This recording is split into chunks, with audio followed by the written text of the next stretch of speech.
Welcome to episode 25 of the Adventuring for Mere Mortals podcast. I'm Kyle, joined by co-host Trevor, and we have to apologize up front. We didn't get the episode out in January, but fear not, this is the January episode, and we're going to have another episode come out in February, so it's going to be a two-hitter month. But this month, we have Javier Sorto with us, and we're going to be talking about climbing Mount Washington in the middle of the winter. Hey, Javi, how are you? Hey, pretty good, man. So, welcome to the podcast. Thank you. Thanks for having me. How you doing? Good. Haven't seen you since like Sunday. Yeah, it's been a long time. Was it Sunday or Saturday? I can't remember. I think it was Saturday. Yeah. So on Friday, there was a snow day in Harrisburg, and one of the local brew pubs offered free snow beers. So that's what Javi and I are referring to. We ended up meeting up and grabbing a couple beers. But you don't want to hear about our drinking stories. Let's get to it. Trev, what have you been up to? A lot of indoor things, as most in the Midwest and Northeast, and even the South has actually been kind of cold. It's been really cold, like a lot of negative temperatures.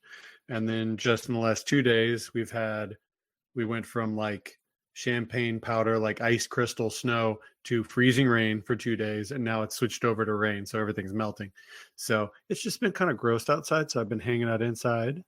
When I wasn't doing that, I actually had to travel to Houston for work 2 weeks in a row, which is never ideal, but hey, now the people in the Houston office know that I'm a real person, and I can go back to not going down to Houston for a while, so that's good.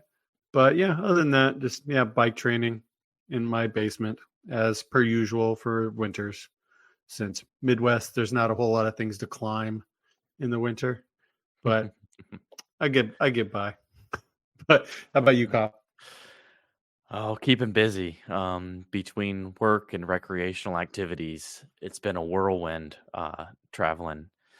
I can't even remember the last time that we actually talked, but there was a Puerto Rico trip in there, and then the holidays came in. And then it snowed, so we did some skiing around Round Top. And then Aaron and I are in a recreational dodgeball league. Nice. So those games have picked up on Thursday. I managed to hurt myself during one of those games. I pulled my groin. Yeah, so bad that I actually had a bruise. Wow. All the way on the interior thigh. So I've been resting that, and then decided that I had rested it enough. Well, with prodding from Aaron, it was, no, we should go skiing. So then did more skiing and planning more ski trips.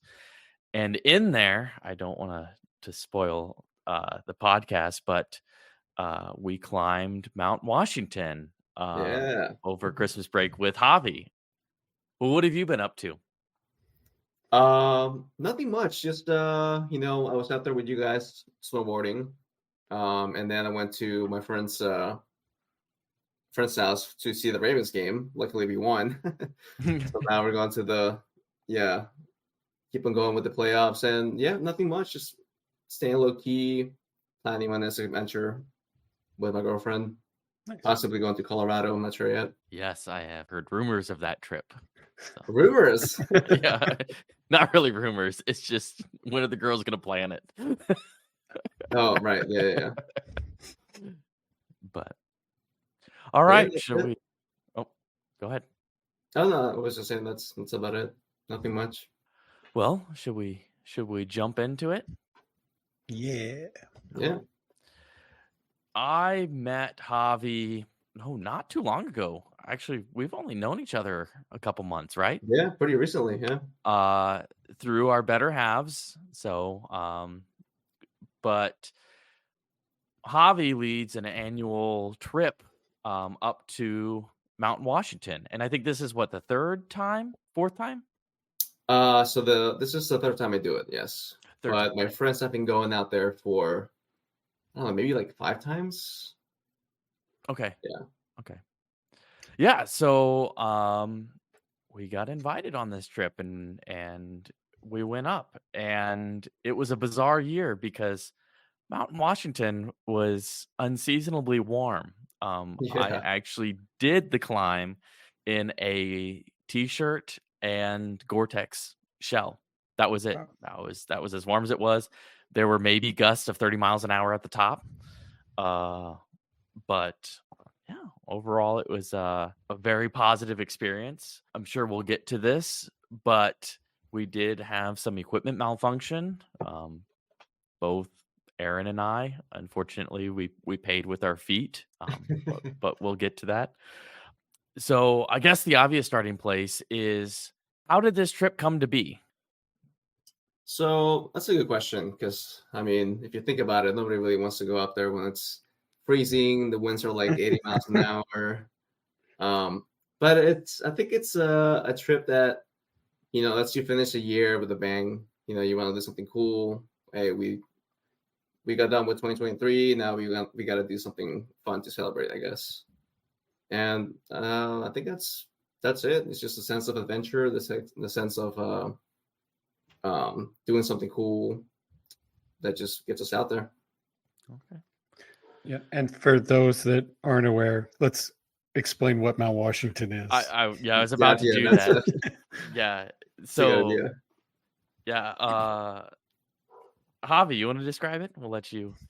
So Mount Washington is, I think it's like the highest mountain in the Northeast, and it's in the White Mountains of like New Hampshire, and it's supposed to be one of the craziest weather patterns in the Northeast.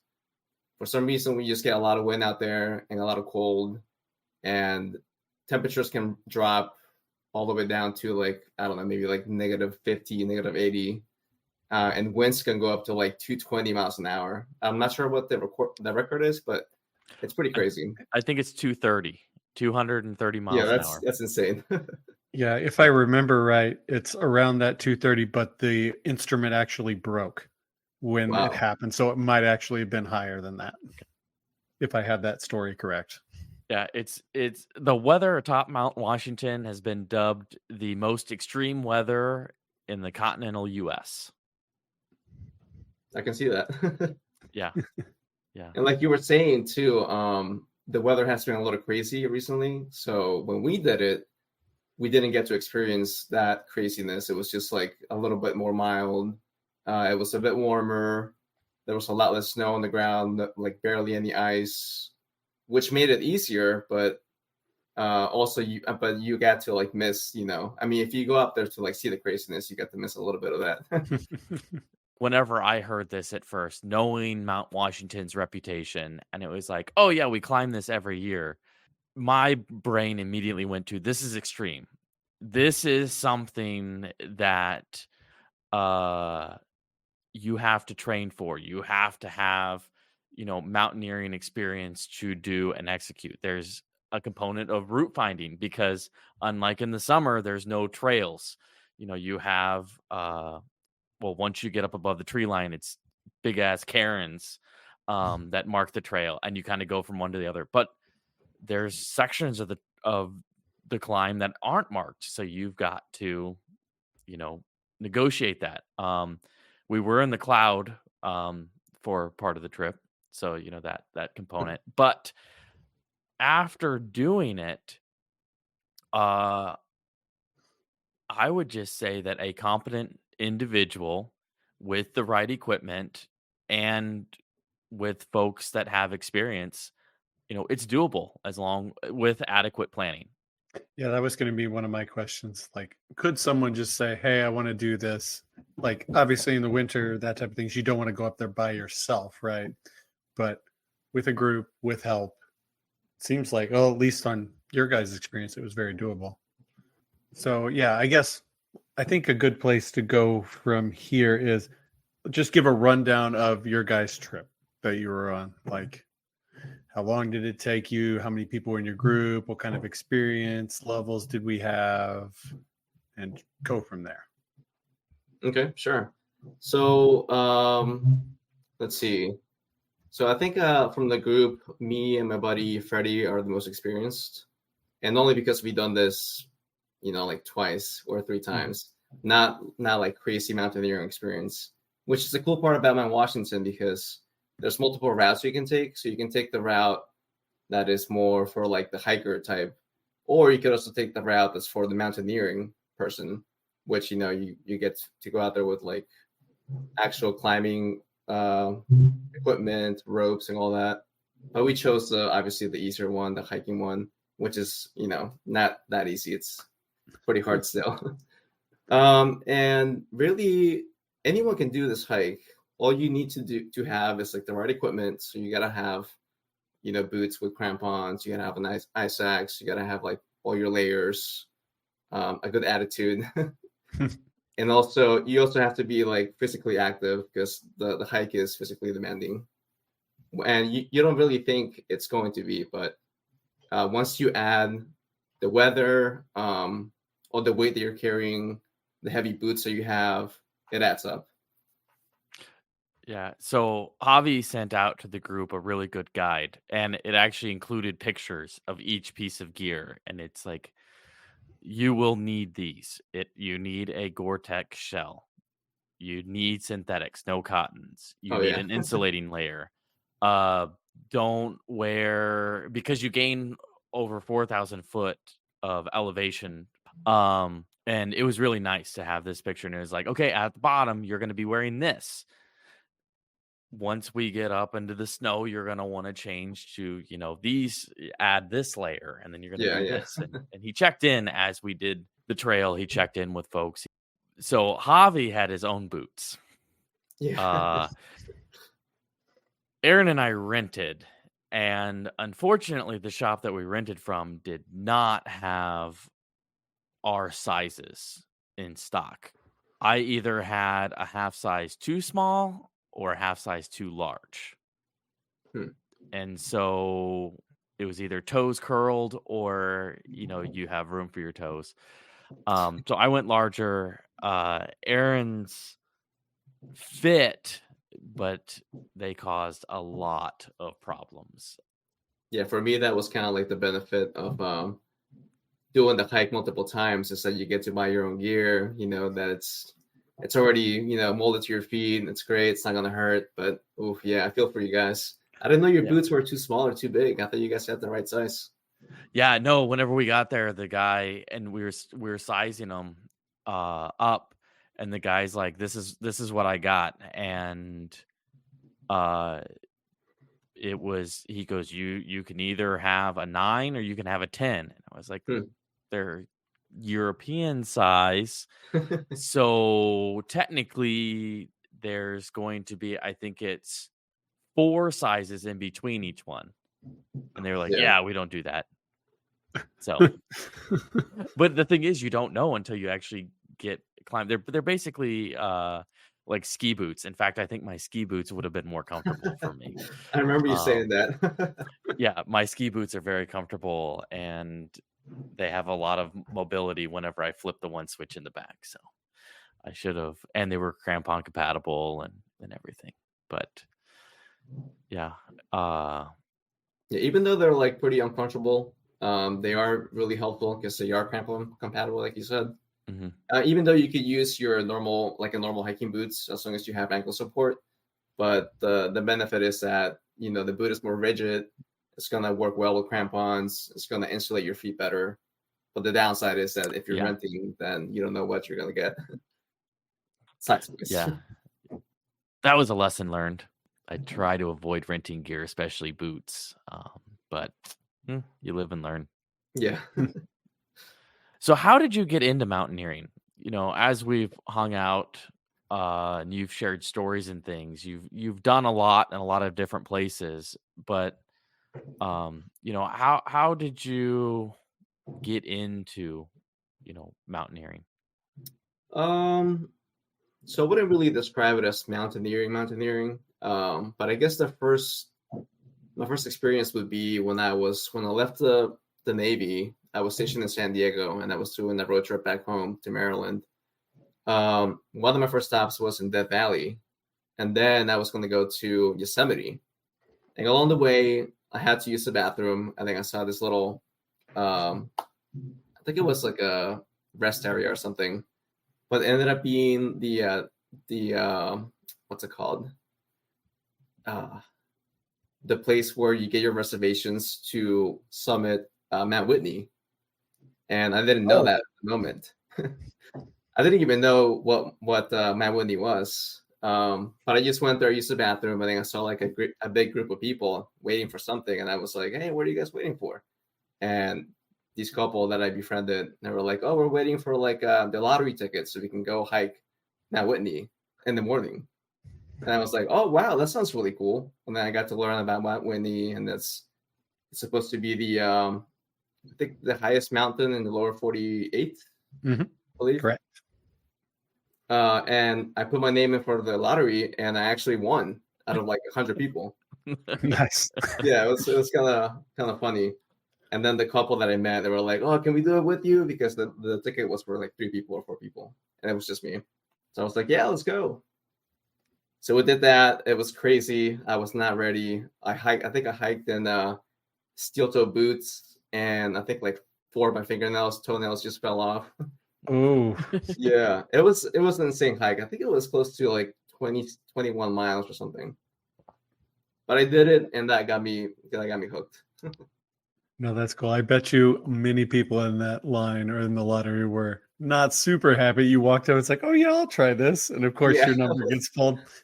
It's a little bit surreal. I was not expecting that for like people to be waiting to hike that mountain the next day, and to me win the lottery. That was pretty funny. Yeah. All the stars aligned. So do you do any other outdoor activities? So besides hiking, yeah, I do a lot of backpacking, and that also started once I left the military. While I was in the military, I got into mountain biking and road biking, and I still do that, not as often as I would like to. But yeah, I think that's pretty much it. Just mountain biking, road biking, backpacking, hiking, some light mountaineering here and there. I do want to get more into actual mountaineering and possibly travel to Peru and do some mountains out there, because I'm from Peru. So just going back there and like doing something in the Andes would be pretty cool. It's on the bucket list. Yeah. Yeah. So do you have were you like an outdoorsy kid when you were younger, or did that come as like you were in the military? I would say that I was a little bit outdoorsy. Because I grew up in a small little town in Peru. Not much technology out there. So I would spend most of my time outside, play with my friends out there. I was a bit more curious as a kid. So, I would see like a big hill. I'd be like, oh, I want to climb that and see what's on the other side and whatnot. But not really that much into outdoorsy stuff, I guess, until I got here. So I've hiked Mount Washington. I've climbed Mount Washington in the summer, and I'm trying to compare, contrast. I think that'd be useful, because I just kind of that was in the time of my life where I think I was interning in Vermont, and I was just every weekend I was going in a different direction from where I was in Vermont, and I was like, oh, Mount Washington, I'll climb that, and I show up. Yeah, nice. I remember that internship. You sent me a bunch of talc samples. Yeah, I was at a talc mine in Ludlow, Vermont. That was awesome. Yeah. But yeah, I literally had an atlas, and about Wednesday of each week, I would just look at my atlas and go, okay, where's a state park or a national park or something in just basically spokes out. And Mount Washington, I just showed up, camped somewhere close the night before, and that morning was right up, great weather, finished it, and was like, sweet. That's so cool. But that's summer hiking. Not a whole lot of planning was necessary. I was in field camp shape because Kyle and I had been doing geology field camp out west. So I could just go and it was fine. It's like a conveyor belt of people up to the top in the summer. But Can we do like a compare contrast of like summer winter ascents of Mount Washington? I think that might be cool. I don't really have a lot of experience doing that in the summer, but I guess the routes probably changed obviously because there's like a lot of snow on the ground. So one of the things that I will say, every time I've done Mount Washington, it's never the same hike. It's always different, and that's due to the snow and ice and the wind conditions. That's cool. I don't know how that would translate into doing it in the summer. But I'm assuming it's a little bit different. Yeah, like in the summer, you are, like Kyle mentioned this a little earlier, like there's some route finding in the winter. In the summer, there's really none, unless you get socked in by the clouds when you're up near the top and you just can't see the cairns. But it's very clear where you're going because so many people do it. The hiking trail is about 10 or 15 feet wide in some places. Like it's really hard to get lost. You know exactly where you're going. And if you don't see somebody else like going up ahead of you or behind you, you probably took a wrong turn somewhere, somehow. But I imagine in the winter, much less people. You guys might have been the only people on the mountain, maybe. There was actually quite a few people on the mountain. Whenever we summited, there was a group that had summited before us, and then there were 2, 4, 6, 8, 10 people. So 5 pairs that had, I think they climbed Tuckerman's Ravine. And they came up, they tagged the summit, and they turned around and went down the what was the route that we took, Javi? It was Lion's Head. The Lion's Head, and then they would take that down. So it was actually a lot more people than I thought. There was quite a lot of people as opposed to like other years that have done it. That was due to the mild weather, maybe. Yeah, maybe. Also, maybe due to the fact that you can see farther ahead, so you can see like more people. Yeah. The other thing that surprised me was the number of small groups that had paid guides.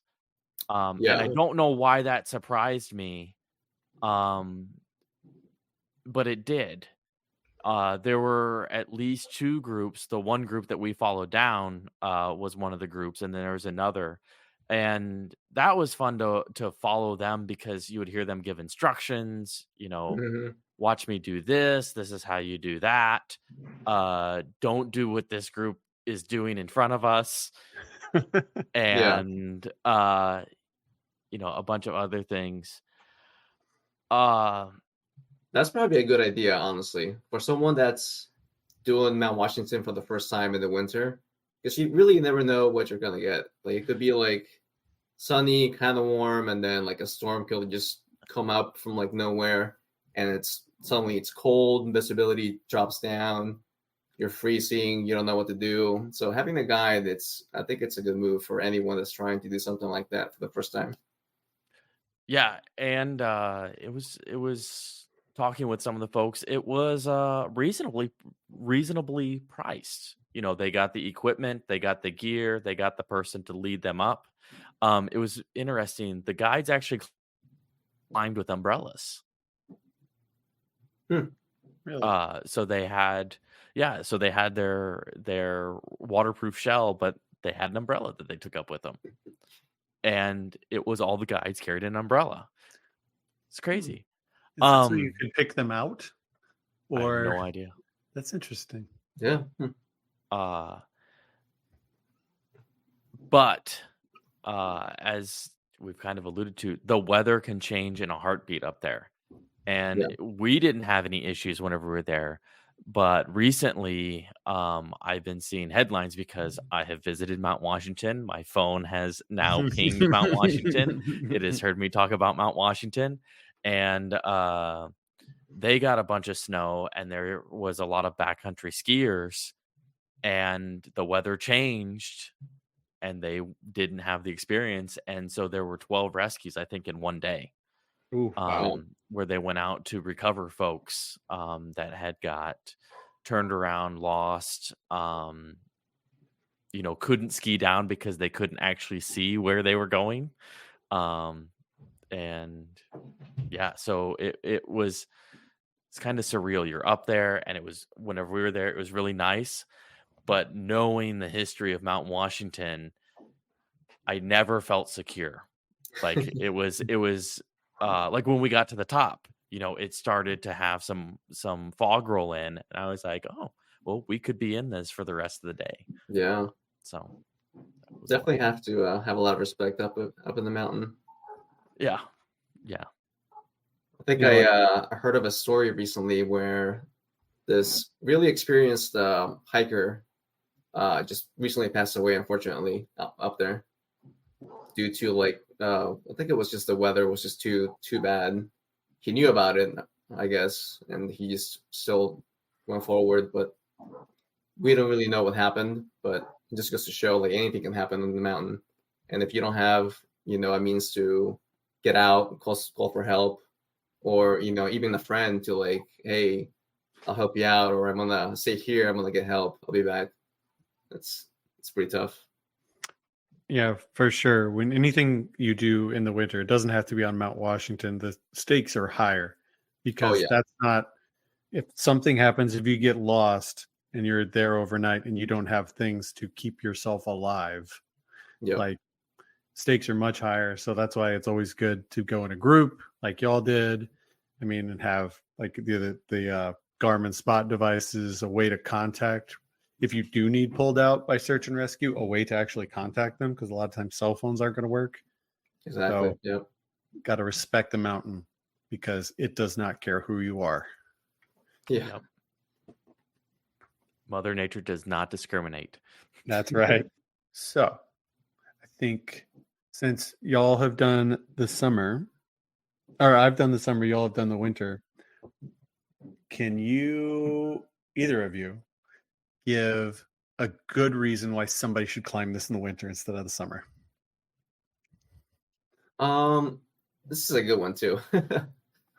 So I do a lot of hiking, in the summer. You get the awesome views. But then you always wonder like, hey, what does this look like in the winter when there's like no leaves on the trees, when there's like snow everywhere? And that's what kind of pushes me to try to adventure, in the winter when it's cold, when there's snow on the ground, get the different vistas and all that. I mean, I think that's why I do it. I don't know about you, Kyle. I just like challenges. I, for whatever reason, like to be cold, wet, and miserable. Type 2 fun. I mean, Yeah. it's That too. Yeah. it's weird. Like when it comes to caving, I definitely prefer the cold, wet, muddy caves over the warm, dry caves. I don't know. It's what I like. And basically this was the opposite of caving. The caving has been described, or at least expedition caving, um when you're trying to push depth records or an extremely vertical technical cave, they describe it as reverse mountaineering. You go down into the cave and then you climb back out, versus mountaineering, you climb to the top and then you come back down. So I just like it. I can agree with that too. I love being like cold. Just the survival part of it, like just to say that, hey, I can survive out here. I can make it. So we touched on it very quickly about like the type, like the equipment you guys got, but could we go just like beat for beat the type of equipment that like keep you all safe when you're going up? Yeah, that's actually good. So let me pull out my quick little list. Yeah. We'll start from the bottom to the top. So we talked about the boots. Do you want mountaineering boots or even hiking boots that are insulated and waterproof? They're gonna give you like plenty of ankle support. You also want crampons because you want to be like stable when you're climbing ice. If there's ice. What's a crampon? Crampon is kind of like It's like spikes that go under your feet, under your boot. Okay. They clamp into your boot. They're pretty secure, and with those, you can even climb vertically on ice. And Oh, that's wow. secure to your boots. Yeah. Well, depending on what kind of boot you have. Crampon and Yeah. crampon. There's two different types of crampon. There's traversing crampons, and then there's ice climbing crampons. And ice climbing crampons have basically two fangs that come out the front, and then the traversing ones, the angle in the front is less aggressive and it is more focused on downward. Mm-hmm. So those are a must when doing Mount Washington. Also, like in our case, we didn't encounter a lot of snow or ice. Bringing microspikes is also pretty good. You can even hike with microspikes all the way up if conditions allow it, obviously. That's what I did. I think Kyle never did it. once put on the crampons. Let's see. I actually do know what microspikes are, but microspikes are just less aggressive crampons. Really, they strap over your shoes. I actually used mine for the first time in a long time when we got all this freezing rain to go walk down my driveway. I felt way over prepared. Oh yeah, I mean they're super. I didn't want to slip on my driveway. The black eyes, tricky. Yep. So let's see. Gaiters are also pretty helpful if there's a lot of snow. You don't want to get the snow to go in like inside your boots or anything like that. Let's see. Then you have your layers. 3 layers: your base, your mid, and your outer layer. Your base is going to keep you the warmest. No cotton, preferably synthetic, but wool is the best base layer. For the mid layer, it can be like anything from like a down jacket to, I don't know, some like well-insulated jacket, really. And then the outer layer, that has to be like your parka, your shell. It's going to keep the wind and the water away from you. And the reason why we use layers is because you never know what you're going to get on the mountain, obviously. It could be raining, it could be sunny. Like when we did it, it was pretty warm. So we took out like our outer layer off. I think I was kayaking in my base layer, just in a t-shirt, just like Kyle. And then when it got colder, I put all my layers back on. And then for the headgear, you want a beanie that's going to cover your head. Also a balaclava that covers like most of your face, because if it's really windy and I mean your chin, your nose, that's going to hurt a lot. Your lips, everything. So balaclava is going to help cover your whole face. And then for your eyes, usually ski goggles work pretty well. I think on top of that, you also want to bring Vaseline so you can put it around your nose, around your cheeks, on your lips, hands, gloves too, obviously. And then the most important thing I think is, besides the crampons and the boots and all that, is your ice axe. You got to have one of those. Mainly because that is a big safety tool. So let's say that a wind comes at you, knocks you down, and you're like suddenly falling down the mountain. You can use the ice axe to arrest yourself onto the mountain and possibly save your life. Smart. What about helmets? Do you use helmets at all? So I don't really use helmets because the routes that we take don't really call for them. But if you're doing like Tuckerman's Ravine, doing like actual like ice climbing, then obviously you want a helmet for that. But I mean, it's useful having a helmet. Obviously, headlamps too. You need those on the way up and on the way down. And lots of high density snacks. Oh yeah. So, granolas, nuts, berries, jerky, things like that, because your body is just consuming calories. Mountaineering boots are not like your typical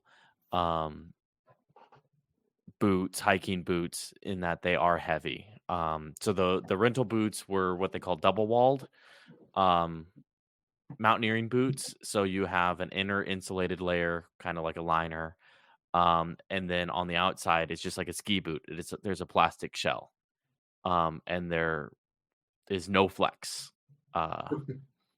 So with all that material comes additional weight. So yeah, it's after your legs start to feel it after a few miles because everything is up. Yeah. So Yeah. Like Kyle said, having food, high calorie food is really important. Water, electrolytes, really big.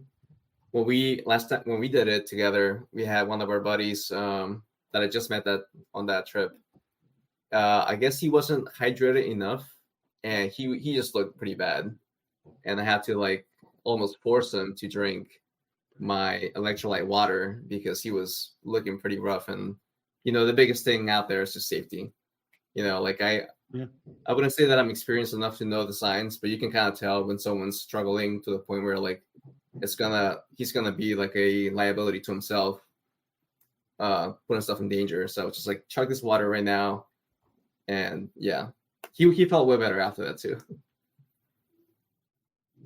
Yeah, that's an important thing to know because when you get into those type of situations, so like if you get dehydrated, if you're not eating enough and your blood sugar is low, you're going to start making bad decisions, and you don't realize that you're making the bad decisions. So that's why it's important to go in a group. So you have someone like Javi going, drink this now, do it now, and to get them back in the straight and narrow. To put it Yeah, way. exactly. looking back, I mean, for me, it was a no-brainer whenever being invited on this trip. It's I was confident in my abilities, skills, etc. Everyone in the group I felt was that way. We did have a range from complete first time, newbies to, experienced folks who have in fact climbed all around the world. How did you do that? Like what do you tell people that are trying it, to encourage them to get out of their comfort zone and try something like this? There's we've talked about in the earlier episodes that part of enjoying the outdoors is just being outdoors. Get out, walk around the block. Like you don't have to do anything extreme. Now we're teetering on that edge, where there are groups that are taking guides, we're climbing something in winter. That's another major hurdle for people that one, it's, oh, I have to hire a guide. How would you motivate someone or encourage them? That's a good question because I honestly I don't know. Most of my friends that come with me on these like crazy adventures, like they don't take a lot of convincing. It almost seems like they've been like watching from the sidelines for a little bit, like, oh, you do this, okay, that's cool, and then maybe they do a little bit of research on their own, and then when the time comes when I get to do it again, they're like, hey, are you doing this again? Can I come with? Okay, so maybe that's, I mean, I think therein is the reason is you are modeling to people that you can do this. Yeah. And then encourage show it's possible, and they know you have experience, so that's why they're like, hey, can I come with you? Yeah. So no, that's really good. So I thought of another thing. So when y'all went up, you had good conditions, but let's say you didn't have good conditions and you got halfway up, you're above tree line, things start going south. How do you make that decision to say, we are absolutely not going up there? We don't know if we'll get back. How do you know to pull that ripcord? Because sometimes that happens when you're up there. And that's a good you always gotta tell yourself before you start the hike, hey, this is it. Like if this happens, I'm turning around right now. Because obviously, like you said, doing this in the winter, the stakes are like way higher. So you really have to tell yourself or have a game plan of like, if this happens, okay, that means I got to turn around, and that can be like a lot of things. It can be like, hey, I ran out of water, or hey, it's getting dark, weather looks good, but it's getting dark. or hey, there's a storm coming in. I don't feel safe. It's time to turn around. Or maybe it could be like someone getting hurt. Maybe like the whole group feels fine, but then one person's like, you know what, I can't keep going. I feel really bad. I got to turn around. I will make the whole group turn around because I would not feel safe letting everyone just keep on going. I'm sorry, go ahead. Yeah, so this is actually something that happened kind of organically in the group chat leading up to it. And that was we were watching the weather because the forecast changed dramatically. It went from snow and freezing rain to warmer temperatures to I even think that there was a flooding Oh yeah. watch at one point because they had gotten so much rain and whatnot. But early on, I can't remember who said it in the group chat, but we were monitoring weather conditions, and it was said we're going to have to make a real-time decision and reevaluate as we go to make sure that we're being safe about this. And it was actually said that there is a chance that we're going to go up there and we're not even going to be able to initiate the hike. Yeah. There's a chance that we're going to start it and we're going to have to turn around at some point because conditions take a turn for the worse. And so it was, I feel, very well communicated early on that, hey, this is the goal is to return safely. Always. An added bonus is that we will be able to tag the summit, but the goal is that everyone will return safely. And there's a logbook whenever you arrive that everyone signed in. We put down our route, we put down our party size, we had emergency contacts, and we had our estimated out time. And that was communicated to the group.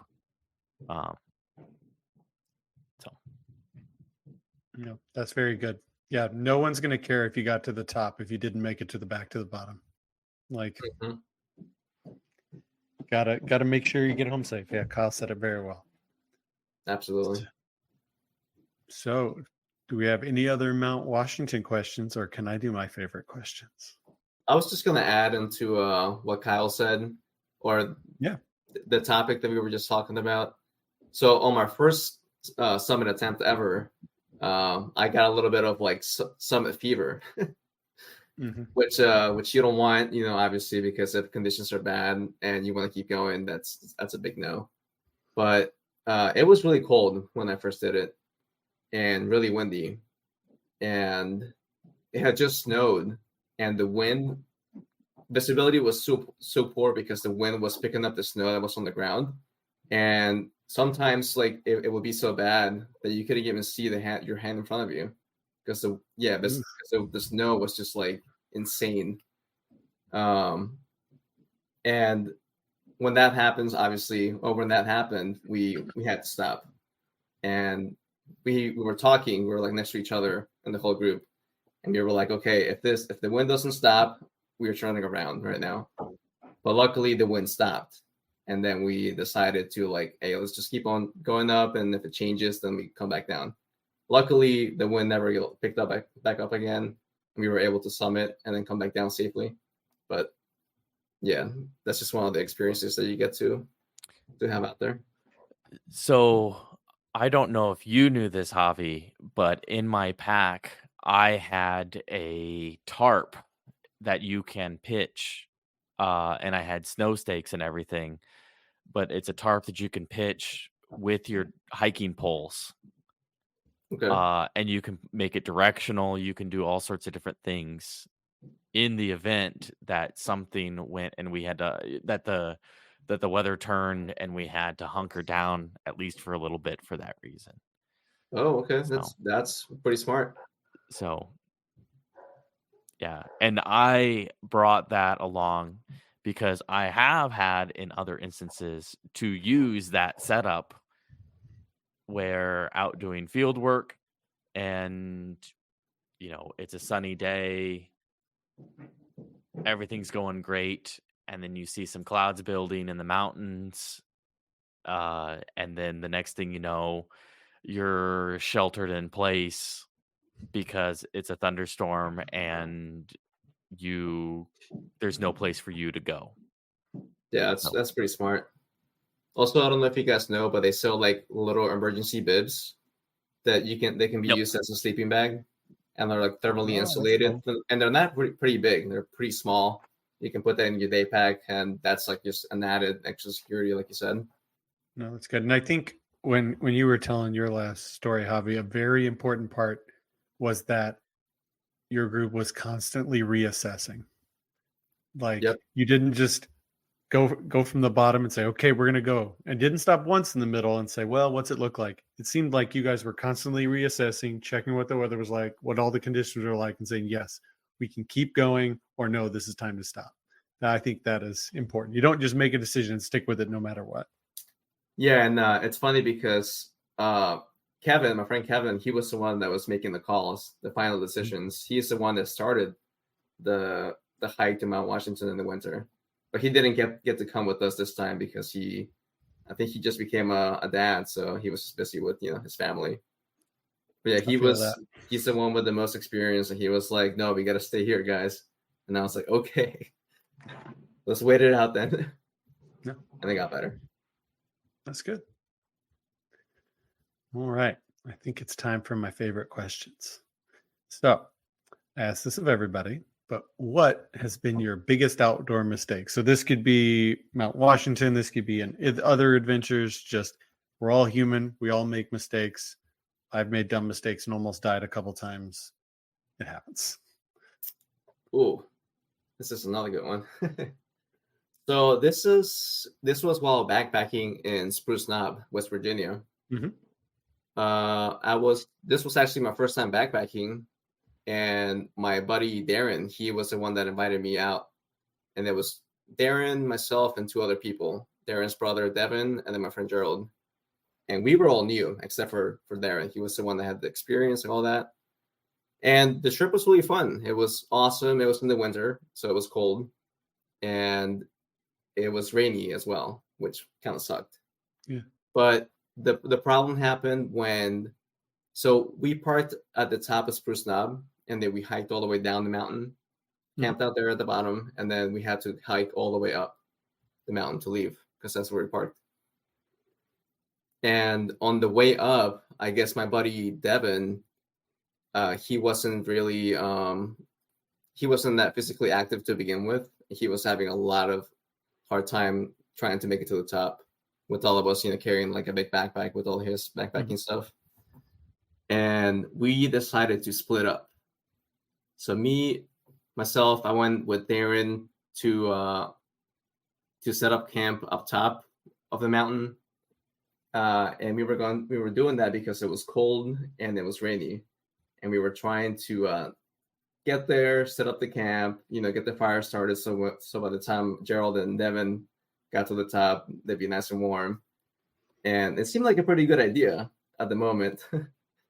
But the good thing before we split up was that my buddy Darren gave Gerald a whistle, and thank God he did, because somewhere along the trail they took a wrong turn, and they were going the opposite direction of us, and it was cold.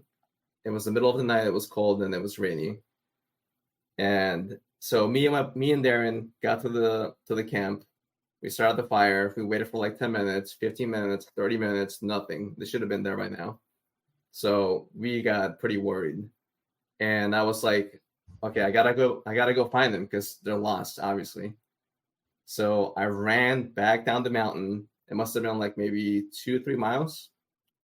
And I got to the point where we left them and I couldn't find them. And now I got so worried. I was like, it was kind of like sickening because we left them there thinking that they were gonna go all the way up, but they didn't. And then I remembered that we gave Gerald a whistle. So I was like, okay, I'm gonna be quiet. I'm gonna turn everything off and I'm gonna just listen for the whistle.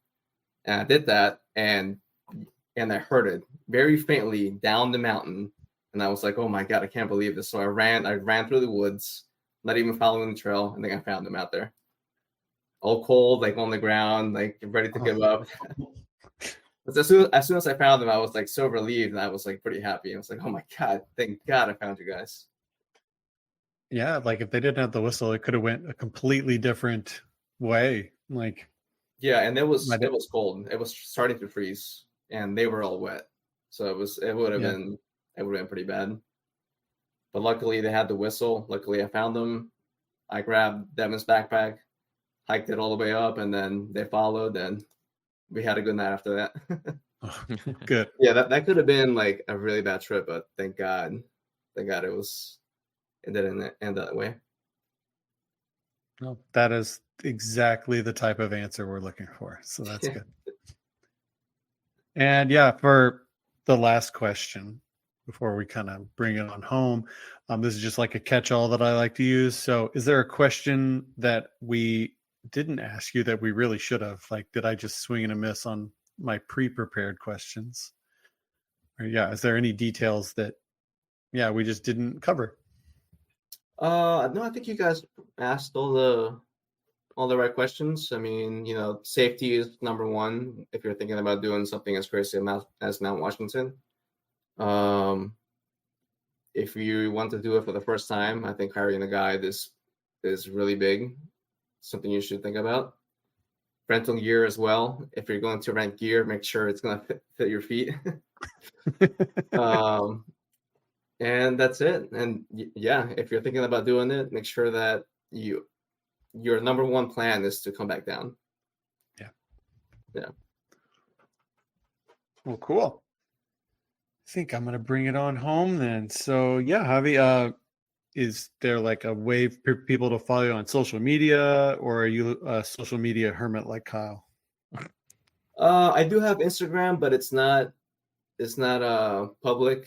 But I was thinking about maybe getting into YouTube, because I have a lot of videos of all the trips that I do, and I just never seem to do anything with them. Yeah, I mean, you can plug it if you have a YouTube channel, just plug it. Even if it doesn't have anything on it yet, it'll give you the motivation to get those up there. Okay. All right. I'll let you guys know. Perfect. All right. Well, I guess I'll bring it on home then. So the best way, if anybody out there wants to support the podcast, is to rate us 5 stars. The main way to do that's on Apple. I believe you can, rate and review on Apple, and I think you can just rate on Spotify. So do that. If you put a 5-star review out there, I will read it on the podcast. The Instagram for the podcast is @MereMortalPod. We have an email if you want to tell us we're doing a great job or suggest future guests, where I'm always looking for guests. You can do that at adventuringformeremortals@gmail.com. We also have a Discord channel, Discord server for the podcast. All the instructions to join, the join link is in the show notes. And my personal Instagram is @TrevorBowman. And as always, Kyle still doesn't have any social media, and he never will. Oh, wait, I forgot to say, I now have a fake social media account that I made for Kyle. It's called Kyle Doesn't Have Social Media on Instagram. So feel free to follow that. I have the password, and Kyle's girlfriend, Erin, has the password. So there will be random posts at some point, but Kyle actually has nothing to do with it. And Javi is actually partially to blame for this because of the one video that you made. And I don't know, it was shared, and someone in there put Kyle doesn't have social media or something like that. And that's where Trev saw it, and he was like, ooh, this is a good idea. Yep. We're gonna have fun with this. And I searched for the username, and it wasn't taken. So I was like, well, I was going to start just like tagging it randomly. I was like, well, I need to have it so somebody else doesn't get it. So so now Kyle has social media he has no control over and doesn't even know the password to. So we're going to have fun with that. But with that, I think that's it for this month. We'll talk to y'all next month. See you then. Thanks, Javi. Yeah, thank you, Javi. No worries, guys. Thanks for having me.